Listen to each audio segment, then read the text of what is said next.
मौसम ने सरे शाम से ही अपने तेवर बदल डाले थे, मगर उसे तो इस खराब मौसम की भी कहां पर परवाह थी। एक कंपनी से उसे कॉल आई थी और जॉब की उसे बहुत ही ज्यादा जरूरत थी।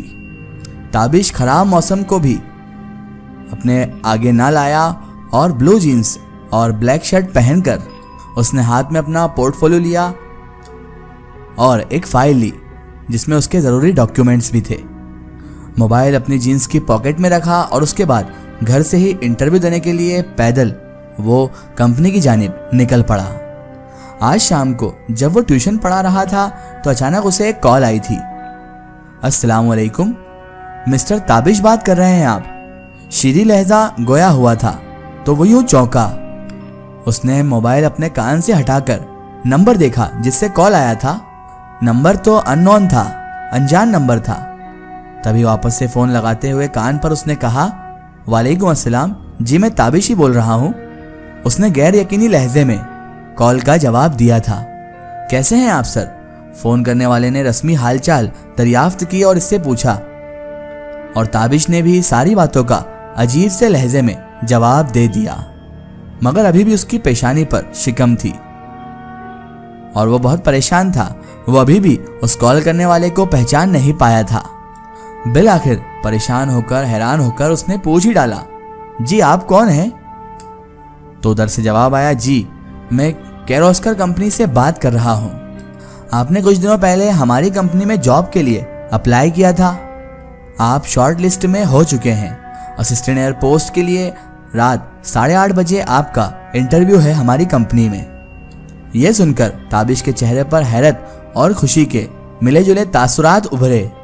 वो मुस्कुरा दिया, लेकिन अगले ही लम्हे उसकी शक्ल पर हैरत के बादल मंडराने लगे। उसने गैर यकीनी लहजे में कहा, thank you so much sir. फिर उसने दिमाग लगाया और सोचा कि मैंने तो इस कंपनी में कभी जॉब के लिए अप्लाई ही नहीं किया था। इस कंपनी का नाम तो मैं खुद पहली बार ही सुन रहा हूँ। फिर मैं आखिर शॉर्ट लिस्ट में कैसे आ गया? मगर उसके लबों से कोई भी सवाल जारी ना हुआ, क्योंकि उसे भी जॉब की बेहद जरूरत थी। उसने सोचा कि जो भी हो, जॉब मिल रही है यही गनीमत है। उसने फिर अपने लहजे को ठीक करते हुए कहा, सर आप मुझे कंपनी का एड्रेस सेंड कर दीजिए, मैं इंशाल्लाह सही वक्त पर वहां पर पहुंच जाऊंगा। दूसरी तरफ से उसे अच्छा जवाब दिया गया और उसके बाद फोन डिस्कनेक्ट कर दिया गया। मैसेज पर जब उसे एड्रेस मिला तो बड़ा हैरान हुआ। उसने अपना प्रोफाइल चेक किया कि उसने किस कंपनी में जॉब के लिए अप्लाई किया था। जब उसने अच्छी तरह से चेक किया तो उसे मालूम पड़ा कि उसने तो ऐसी किसी भी कंपनी में अप्लाई ही नहीं किया जॉब के लिए। तो फिर ये कॉल कैसे आया और मैं शॉर्ट लिस्ट में कैसे आ गया? और ये कंपनी कौन सी है जो मुझे आगे रह के फ़ोन करके बोल रही है कि आप शॉर्ट लिस्ट में आ गए हैं? वो बहुत परेशान हुआ, लेकिन शायद उसकी सीवी उनकी वेबसाइट पर थी तो उसने सोचा हो सकता है कि कंपनी वालों ने ही वैकेंसी की वजह से उसे शॉर्ट लिस्ट कर लिया हो। वहम को भी ठिकाने लगाना बेहद ज़रूरी था। उसने खुद से गुमान किया और फटाफट तैयार होकर इंटरव्यू के बारे में सोचने लगा। मौसम बद से बदतर होता गया, यानी कि बहुत ज़्यादा ख़राब होता गया। पहले तो बारिश की बूंदों के साथ बिजली की गड़गड़ाहट सुनाई दी और जब वो बाहर निकला तो हवा के झोंके उसे अपने साथ ले जाने के लिए बेताब दिखाई दे रहे थे। ऐसा लग रहा था हवा उसे धकेल रही हो कि वो जल्द से जल्द इस इंटरव्यू के लिए पहुंच जाए। मगर अब अब्रे करम ने भी अपनी बाहें खोल ली थी। एक के बाद एक बारिश की बूंदें ज़मीन और आसमान की मुसाफत रात के अंधेरे में तय कर रही थी।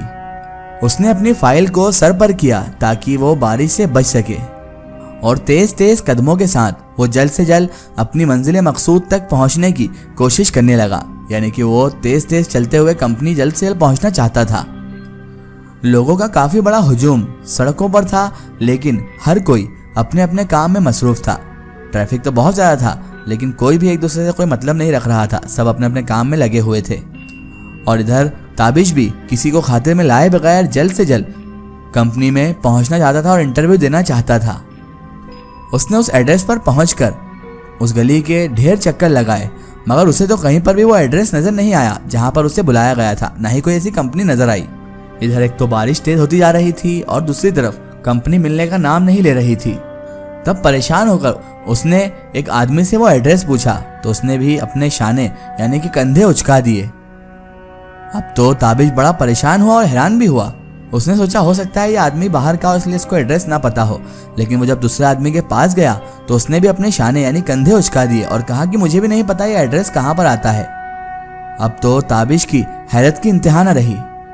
वो सोचने लगा ऐसा कैसे हो सकता है, कंपनी तो यही होना चाहिए, इसी जगह पर होनी चाहिए, फिर सब अनजान क्यों बन रहे हैं और कोई मुझे सही एड्रेस क्यों नहीं बता रहा। वो कंपनी क्या कोई खुफिया कंपनी है जो उसका एड्रेस मुझे मिल नहीं रहा है। वो यही सोच रहा था जब उसका ध्यान खुद पर गया तो बारिश की वजह से वो मुकम्मल तौर पर भीग चुका था। उसका बदन अब तरबतर हो चुका था बारिश के पानी से। अब वो चलता चलता गली में बहुत ज़्यादा आगे निकल चुका था। रोड का शोर अब सुनाई देना भी कम हो गया था। उसे आगे चल के कुछ बिल्डिंग्स दिखी, लेकिन वो तो सब सुनसान दिखाई दे रही थी, यानी कि आगे भी बिल्डिंग मिली तो सब सुनसान मिली, तो कंपनी होने का तो सवाल ही पैदा नहीं होता। तभी उसने दिल में ख्याल किया कि यहाँ पर तो शायद वो कंपनी हो ही नहीं सकती। उसके दिल में भी ये ख्याल चल ही रहा था और जैसे ही वो वहाँ से उम्मीद हार के पलटा तो उसकी नज़र एक बोसीदा बोर्ड पर गई जो बहुत ही पुराना टाइप लग रहा था। और उस बोर्ड को देखते ही, उसको पढ़ते ही वो ज़रा सा चौंका, क्योंकि ये तो उसी कंपनी का बोर्ड था जहाँ पर ताबिश को इंटरव्यू देने जाना था और इतनी देर से जिस कंपनी के एड्रेस के लिए वो थक रहा था। बौखला गया वो और उसके बौखलाहट के साथ ही वो आगे बढ़ा। उसने आगे जाके देखा कि बोर्ड के ठीक ऊपर एक पुराना सा बल्ब लहरा रहा था जो इस कंपनी के बोर्ड पर रोशनी डालने की कोशिशें कर रहा था। ऐसा लग रहा था मानो बल्ब ना हो बल्कि कोई मोमबत्ती हो, क्योंकि वो बल्ब की रोशनी ऐसी थी कि उसके आगे मोमबत्ती की रोशनी भी तेज लगे। उसके बाद ताबिश आगे बढ़ा और उसने आगे बढ़कर उस बिल्डिंग का जायजा लिया तो उसने देखा कि वो काफी पुरानी बिल्डिंग थी जिसकी हालत बड़ी खस्ता हो रही थी और जो खंडर जैसी ही लग रही थी। एक लम्हे तक वो बाहर खड़ा सोचता रहा कि अंदर जाऊं या ना जाऊं। एक तो ये कंपनी मुझे बिना जॉब अप्लाई के शॉर्ट लिस्ट में डाल रही है, दूसरी बात ये कि ये ऐसी जगह है जहां पर बंदा है ना बंदे की जात, और यहाँ ऐसा सुनसान इलाका है कि अगर मुझे यहाँ कोई मार भी दे तो पता ना चले। अभी वो ये सब बातें सोच ही रहा था कि अचानक बारिश ने बहुत जोरों की तेजी पकड़ ली और मजबूर होकर ताबिश को उस बिल्डिंग के अंदर दाखिल होना ही पड़ा। वो अंदर दाखिल हुआ। बिल्डिंग अंदर से रोशन थी, मध्यम से नीली रोशनी उसके रास्ते पर चमक रही थी। उसी में ताबिश अंदर दाखिल हुआ। एक अजीब सा सन्नाटा वहां रूनुमा था जो समाज से टकरा रहा था और बाहर बारिश अपना गजब दिखा रही थी। ना वो अंदर सुकून में था ना बाहर। उसने अपने हाथ से अपने बालों को झटकारा, उसके बाद अपने कपड़ों को झटकारा। कुछ छींटे पानी के इधर उधर उड़े। जब वो अंदर की जानिब मुड़ा तो उसे दाएं बाएं 2 सीढ़ियां नजर आईं और उसके ठीक सामने एक लंबी सी राहदारी थी। अब मैं किस तरफ जाऊं? अभी ताबिश ये सोच ही रहा था कि तभी कदमों के चाप की आवाज उसे आने लगी। उसने गहरी सी सांस ली और उसके बाद उस आहट के करीब आने का मुंतजिर रहा। जब वो कदमों की आहट उसके करीब आई तो उसने देखा कि वो एक बूढ़ा शख्स था जो कमर तक झुका हुआ था और उस बूढ़े शख्स ने आते से ही कहा, ताबिश हो ना तुम, चलो मेरे साथ। बूढ़े शख्स ने जब तुंद लहजे में कहा तो ताबिश बुरी तरह से चौंक गया और उसके बाद थूक निकलते हुए ताबिश उसके पीछे चल दिया। आखिर कौन था वो बूढ़ा शख्स और इस कंपनी में ताबिश को किस लिए बुलाया गया था और अब आगे ताबिश के सामने कौन सी मुसीबतें, कौन सी परेशानियां आने वाली थी, ये देखेंगे हम इसके अगले पार्ट में।